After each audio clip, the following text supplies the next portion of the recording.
Welcome, everybody. Glad you're with us here today. Welcome to the Evolution Center here at Lightworker. We're blessed to have you with you. Tonight, we're going to be doing something a little bit different. We're going to be working with part of what we call the fundamental series of Lightworker. Basically, the series of all the base information, the most important things that Spirit wants you to know. So tonight we're going to be working with one of the most important pieces and one of the first lessons that I had to learn about this work. We're going to learn tonight about discernment and what the group has to say about this incredible new art that works tremendously well in the higher vibrations of the new planet Earth. So first of all, let me tell you that discernment is one of the most difficult words to translate throughout the world. We have had problems with translators finding the proper word for discernment almost all over the world, almost unanimously. So it's been kind of interesting for us to see how this works. So let me share with you what we do know and what the group says about discernment, because they say in order for you to have a real base of your own power, the first thing we have to become aware of is that we are powerful creators, and that we have a responsibility to create, and that we have a reason for doing this. The other part about it is we'll find out a little bit more about how, but one of the most important parts is that in helping to learn the art of discernment, we stop learning how to give our power away freely to all the things that we normally give it away to. So we're going to speak a little bit about that. We'll share with you a couple of the things here that we've got to share with you. Let me start off here with the PowerPoint just so we can kind of be on the same page together and kind of share a little bit of what this is about. Of course, this planet is changing very rapidly. We're shifting more right now. Most of us are shifting more right now in our lives than we have probably in the last century. So most of you are moving, I love to use this example, but most of you are moving in your lives more in the last 6 months than you have in the last 6 lifetimes. So we need to become aware that the planet is changing. Our own environment is changing. The way we do everything is starting to shift. And we're starting to be able to carry much more light in our own physical bodies than we ever have been able to do before. So one of the things we want to become aware of is that the planet is changing, and this is one of the reasons why discernment is becoming so important. Let me share with you why.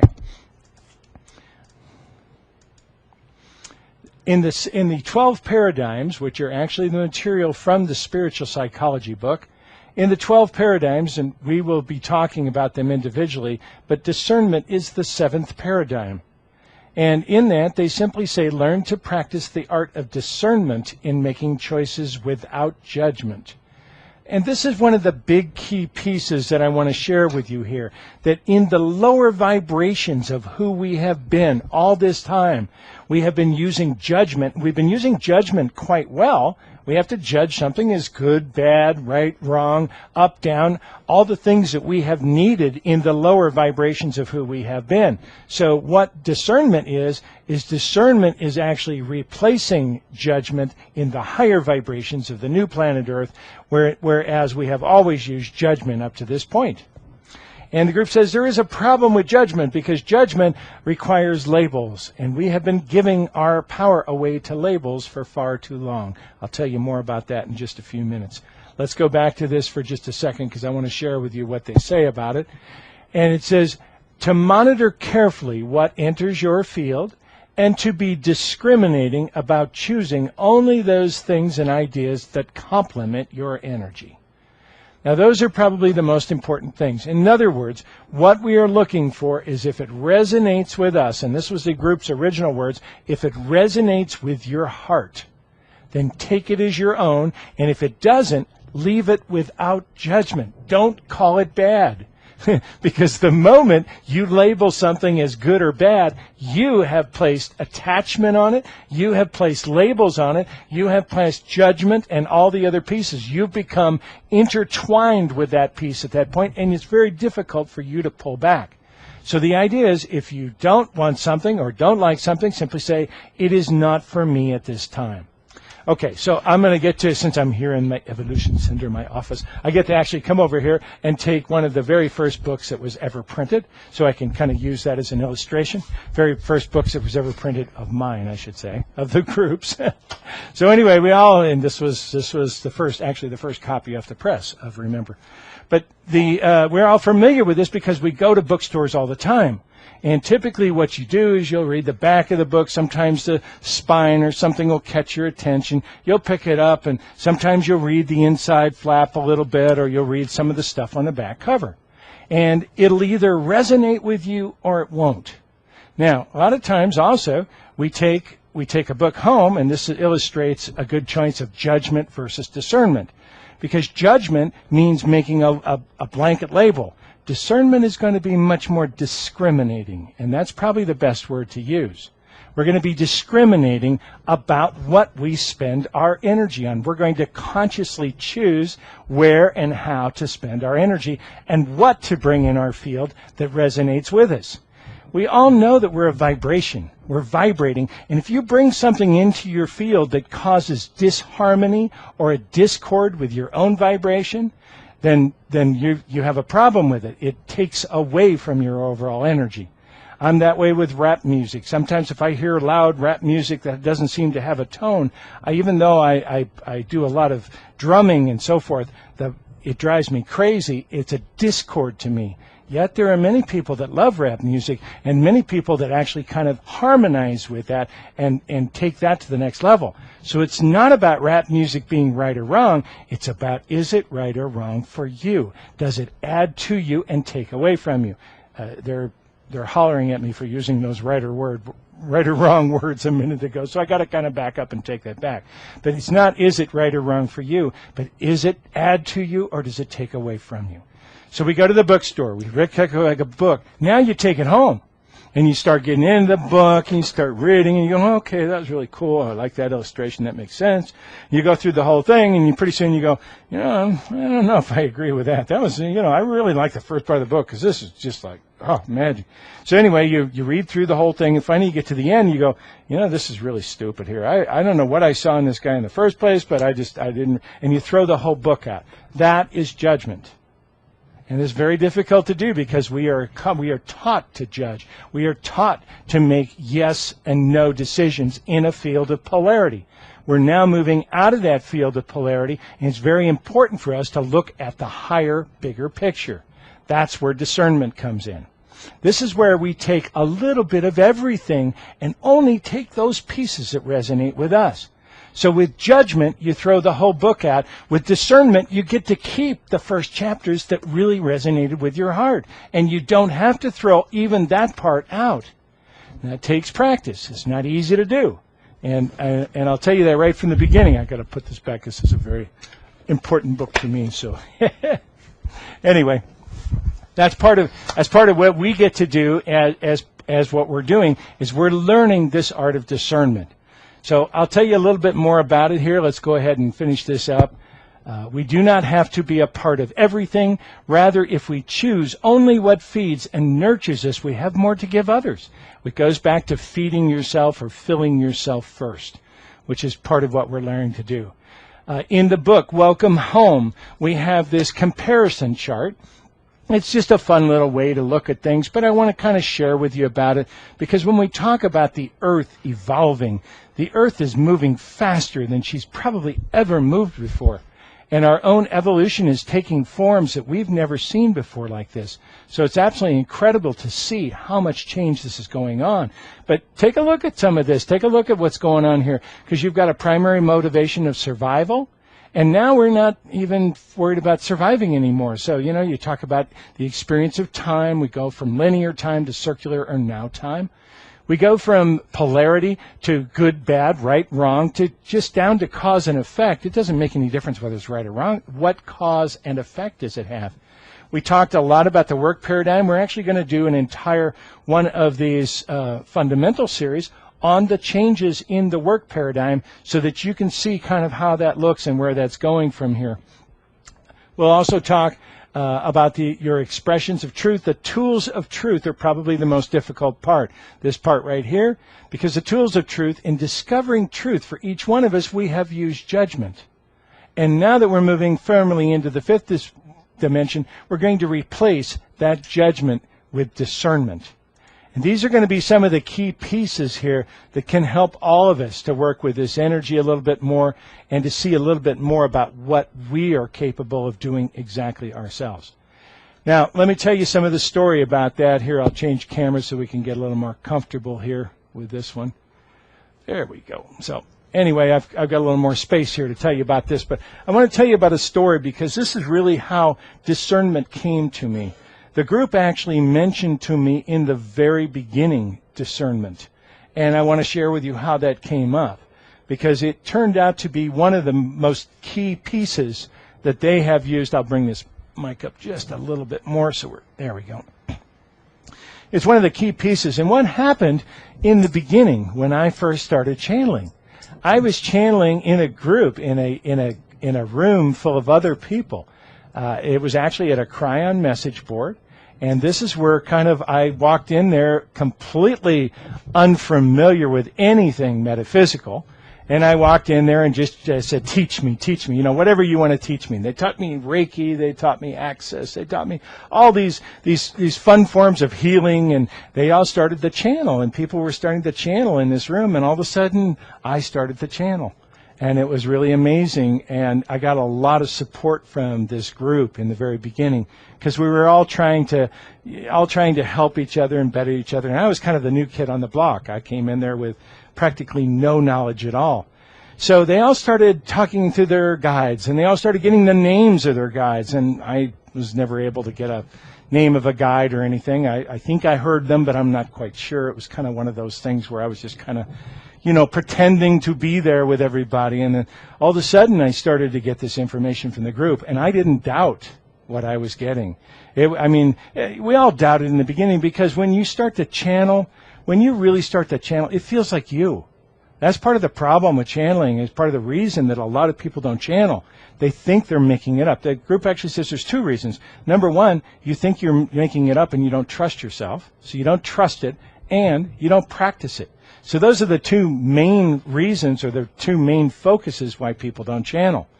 So here we are in this room, in this message board, where we're able to do a little bit of that and to be able to get this and practice with each other and play with this.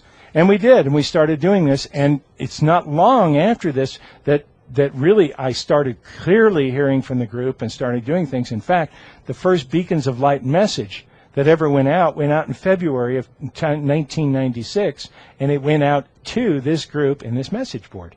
Wonderful people that were in there. We still get to hear from some of them from time to time. The other person that began channeling in that message board was Jeff Hoppe.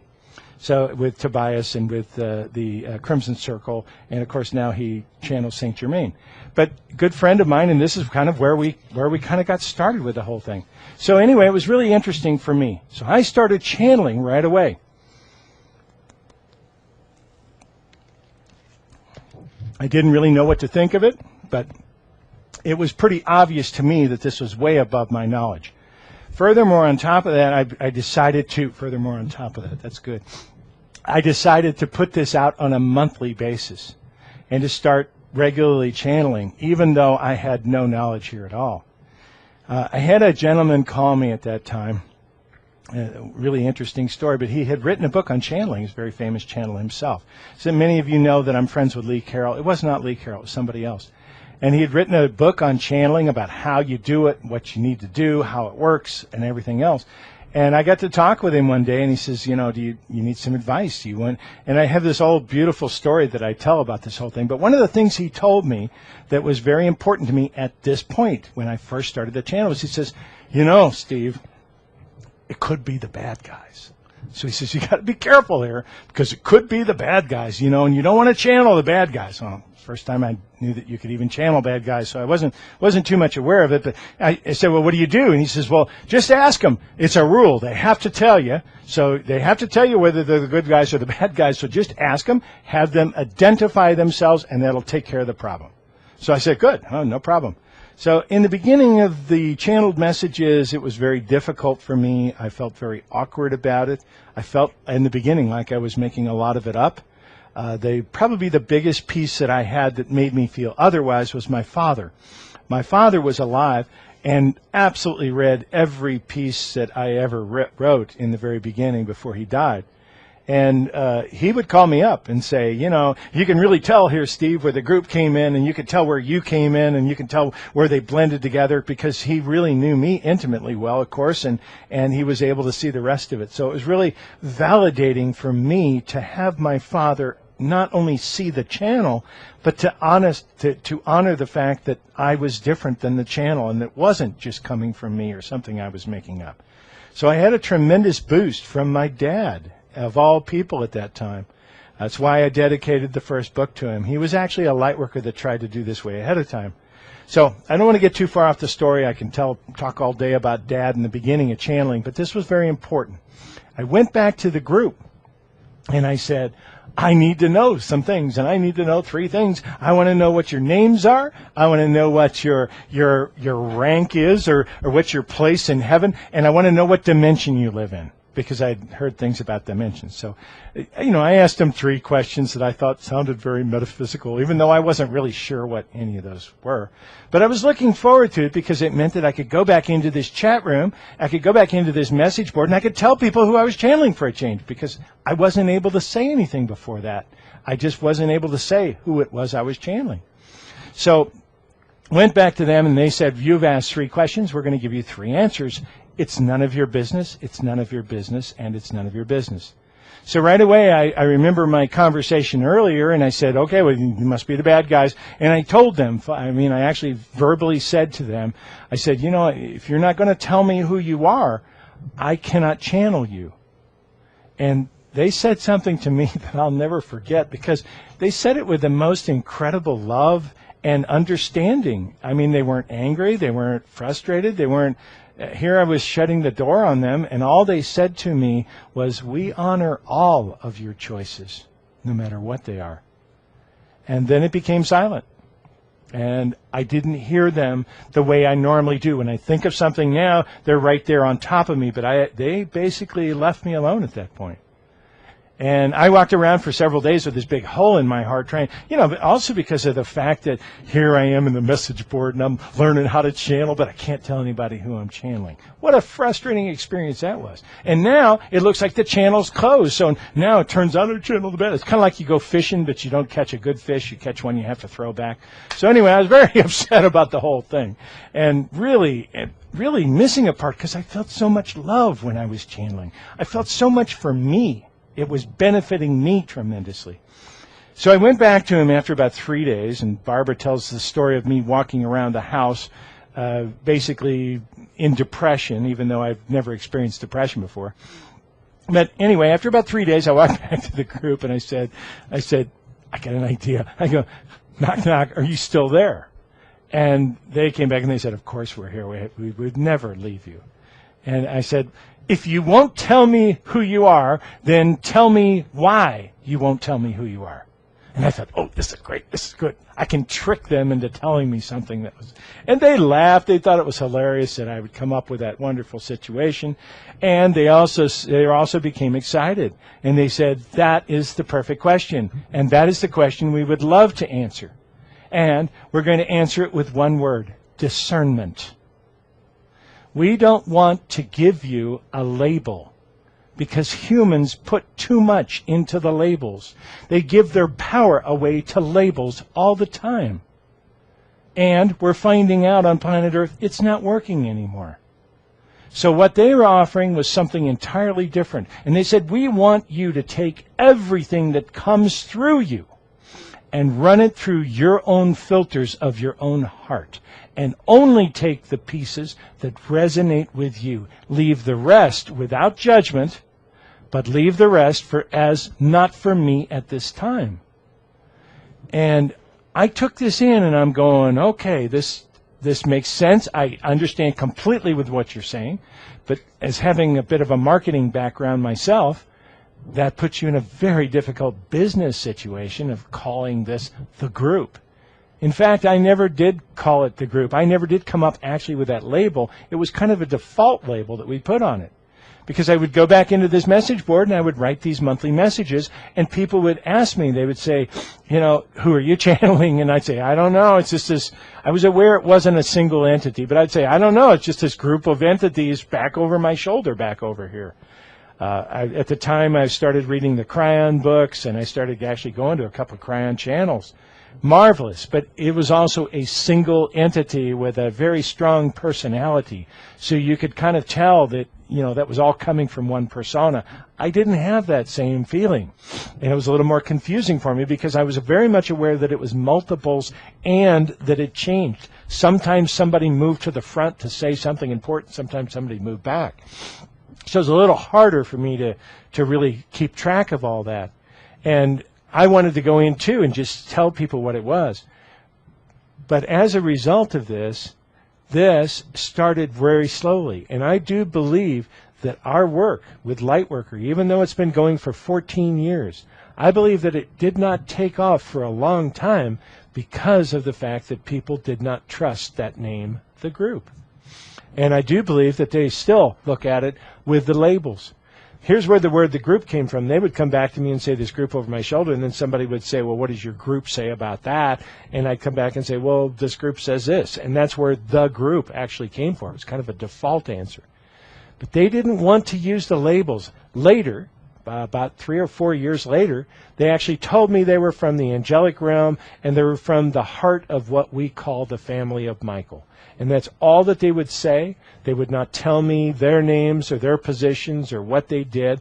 They said we have huge misunderstandings of it anyway, and most of the time we have to change things in heaven to fit earthly expectations, is basically what they said. We'll talk about that sometime too. We'll tell the Lucifer story because it's a really beautiful story from the group that they talk about. But we wanted to share this with you about discernment.